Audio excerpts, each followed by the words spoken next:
You know that moment when your phone buzzes with an emergency alert and your stomach drops? Now imagine that alert doesn't say tornado warning or amber alert. It says martial law is now in effect. Welcome to the scenario most Americans assume could never happen here. Yet the legal framework sits quietly waiting, like a fire extinguisher you hope you'll never need. So picture this. You're a governor, it's 3 a.m., and your state is spiraling into chaos. Maybe it's riots that have overwhelmed every police department. Maybe it's a catastrophic natural disaster. Or maybe it's something we haven't even thought of yet. You've got one card left to play, and it's the nuclear option of domestic governance. Here's the thing. Nobody talks about at dinner parties. Martial law isn't actually defined anywhere in the Constitution. It's this weird legal ghost that exists in precedent and necessity, hovering in the gap between everything's fine and society's collapsing. The playbook is more like guidelines scribbled on a napkin during the Civil War. When martial law drops, the first thing that happens is military authority replaces civilian authority. Your local police chief suddenly reporting to a general. Your mayor's emergency powers? Cute, but the person wearing stars on their collar is running the show now. It's like everyone's job titles just got a massive asterisk next to them. Now you're waking up to find soldiers on street corners where there used to be crossing guards. The grocery store you've shopped at for 10 years now has an armed checkpoint at the entrance. That coffee shop where you know the barista's name, it might be commandeered as a command post. And no, they're not making lattes anymore. Your civil liberties, the ones you learned about in 8th grade civics class, start getting suspended faster than you can say due process. Freedom of assembly, not when gatherings are banned. Freedom of movement, only with the right papers and permissions. That right to remain silent? Well, military tribunals have their own rulebook. Here's where it gets wild. Habeas corpus, that fancy Latin term meaning the government can't just throw you in jail indefinitely, can actually be suspended. Lincoln did it during the Civil War, and the precedent is still sitting there like a loaded gun. You could literally be detained without charges, without a trial, without that phone call to your lawyer you've seen in every cop show ever. Curfews become the new normal. And we're not talking about the teenager kind, where you sneak in 10 minutes late. Break curfew under martial law, and you're facing military detention, not a grounding. The streets empty at whatever hour the brass decides, and the night becomes this eerie, militarized silence. Think about your daily routine for a second. Going to work? You'll need travel permits. Running to the store? Better hope it falls within approved hours. Want to protest the government's response? That's now a military offense. Every mundane freedom you never thought twice about suddenly requires paperwork and permission. The courts you're used to, the ones with judges in robes and the right to a jury trial, can be replaced by military tribunals. These aren't your typical courtrooms with opening statements and cross-examinations. Military justice moves faster, operates differently, and the rulebook is written by the same people who deployed the tanks. But here's the ironic twist that keeps legal scholars up at night.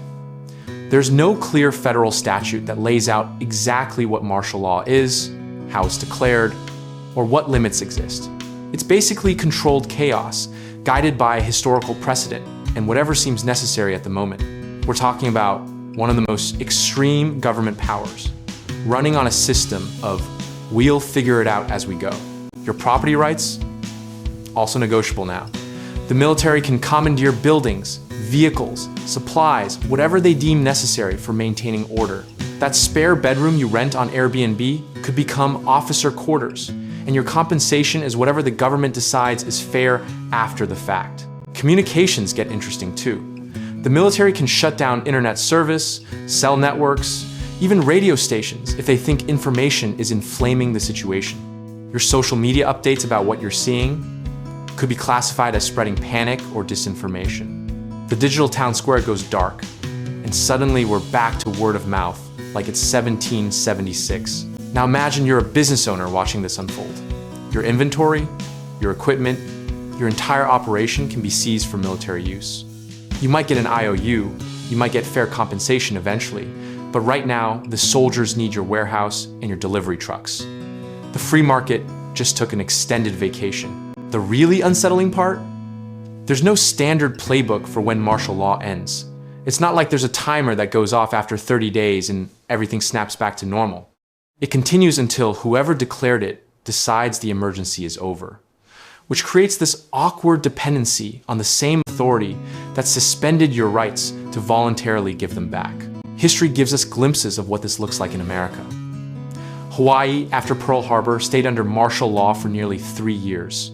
San Francisco, after the 1906 earthquake, saw troops patrolling with shoot-to-kill orders. These aren't ancient history, they're precedents sitting in legal libraries, ready to be cited. Some people think martial law could never happen in their state, that it's the stuff of dystopian fiction or failed states. But the mechanisms exist, polished and ready, in federal law, like the Insurrection Act. The president can deploy troops to states, even without the governor's permission under certain circumstances. The authority is real, specific, and waiting. Here's where the debate gets spicy.